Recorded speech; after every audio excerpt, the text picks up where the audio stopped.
సిక్కోలు రాజకీయం ఎప్పుడూ సంథింగ్ స్పెషలే. అధికార పార్టీలో అయినా అపోజిషన్ లీడర్లు అయినా వాళ్ళ ఎత్తులు జిమ్మిక్కులే వేరు. ఎంతో మంది సీనియర్లు తలపండిన నాయకులు ఉన్న సిక్కోలు వైసీపీ ఇప్పుడు జాతీయ స్థాయి పదవిలో ఉన్న ఓ యువ నాయకుడిని కార్నర్ చేసే స్కెచ్ వేస్తోందట.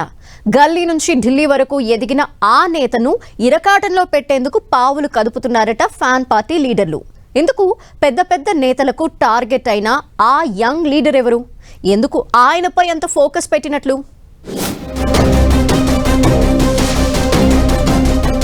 సిక్కోలు వైసీపీ నేతల టార్గెట్ మారిందా? కేంద్ర మంత్రి రామ్మోహన్ నాయుడుపై అస్త్రాలు. వంశధార నేరడి బ్యారేజ్ పేరుతో ఇరకాటంలో పెట్టే ప్లాన్.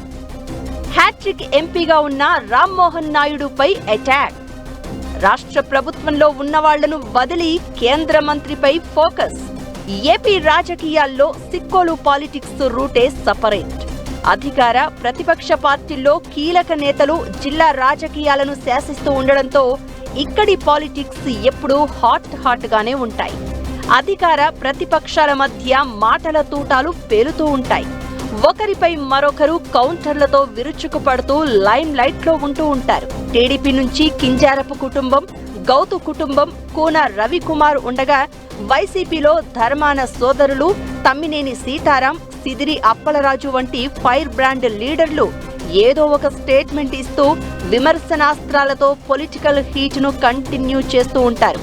అయితే వైసీపీ ఘోర పరాజయం తర్వాత ఆ పార్టీకి చెందిన అనేక మంది సీనియర్లు చాలా రోజులు ప్రత్యక్ష రాజకీయాలకు దూరంగా ఉంటూ వస్తున్నారు.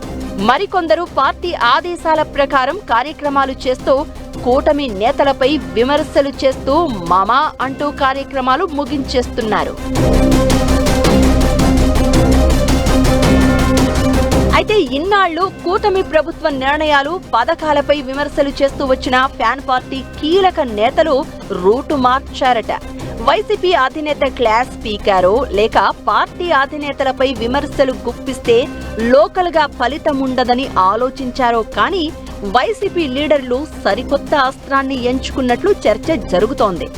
జిల్లాకు చెందిన కీలక నేతను టార్గెట్ చేస్తూ నయా పాలిటిక్స్ కు తెర లేపారట.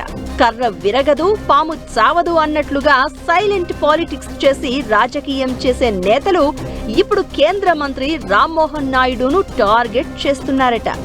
3 సార్లు వరుసగా ఎంపీగా గెలిచిన హ్యాట్రిక్ ఎంపీగా పేరు తెచ్చుకున్న రామ్మోహన్ ఇప్పుడు మోదీ క్యాబినెట్ లో విమానయాన శాఖ మంత్రిగా పనిచేస్తున్నారు.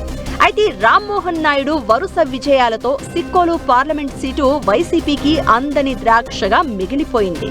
దీంతో ఆయనను కార్నర్ చేస్తూ పెద్ద పోస్టులో ఉండి కూడా సొంత జిల్లాకు ఏం చెయ్యట్లేదని ఎక్స్పోజ్ చేసే స్కెచ్ వేశారట ఫ్యాన్ పార్టీ లీడర్లు. రామ్మోహన్ నాయుడు జిల్లాకు న్యాయం చేయడం లేదంటూ కొత్త పల్లవి ఎత్తుకుని ఆయన పొలిటికల్ ఇమేజ్ ను తగ్గించడం ద్వారా పై చేయి సాధించాలనేది వైసీపీ నేతల ప్లాన్ అంటున్నారు.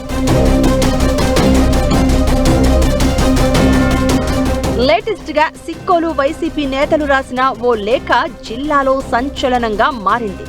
వైసీపీ కీలక నేతలు ధర్మాన ప్రసాదరావు, కృష్ణదాస్ తో పాటు జిల్లాలోని నియోజకవర్గ కోఆర్డినేటర్లు అందరూ రామ్మోహన్ నాయుడుకు వినయపూర్వకంగా రాసిన లేఖ ఇప్పుడు చర్చనీయాంశమవుతోంది.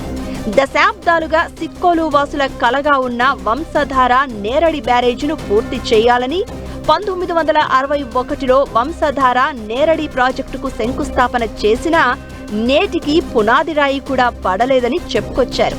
ఆ ప్రాజెక్టును పూర్తి చేసే బాధ్యత రామ్మోహన్ నాయుడు తీసుకోవాలంటూ సరికొత్త రాగం అందుకున్నారు వైసీపీ లీడర్లు. వంశధార వాటర్ ట్రిబ్యునల్ ఏపీకి అనుకూలంగా తీర్పు ఇచ్చినా ఒరిస్సా అడ్డుపడుతుందని, ఆ సమస్యను పరిష్కరించి ప్రాజెక్టును పూర్తి చేయించాలని రామ్మోహన్ నాయుడు మీద భారమెత్తుతున్నారు. గతంలో జగన్ సీఎంగా ఉన్నప్పుడు సమస్య పరిష్కారానికి ప్రయత్నించినా వర్కౌట్ కాలేదని, ఒరిస్సాలో బీజేపీ ప్రభుత్వమే ఉండడంతో వాళ్లను ఒప్పించి నేరడి బ్యారేజ్ నిర్మాణం మొదలు పెట్టాలని వైసీపీ నేతలు లేఖాస్త్రాలు సంధించడం హాట్ టాపిక్ గా మారింది. లక్షల ఎకరాలకు సాగునీరు అందించే వంశధార నేరడి బ్యారేజీని పట్టాలెక్కించాలని సిక్కోలు ఫ్యాన్ పార్టీ లీడర్లు అటాక్ మొదలు పెట్టడం చర్చనీయాంశంగా మారింది. రామ్మోహన్ను ఇరుకున పెట్టి ఆ ప్రాజెక్టు నిర్మాణంలో కూటమి ప్రభుత్వం విఫలమైందంటూ ప్రజల ముందు నిరూపించాలన్నదే వైసీపీ నేతల ప్లాన్ అన్న టాక్ వినిపిస్తోంది. వైసీపీ వేస్తున్న పద్మ వ్యూహంలో రామ్మోహన్ నాయుడు చిక్కుకుంటారో లేక రాజకీయ చాణక్యంతో బయట పడతారో వేచి చూడాలి మరి.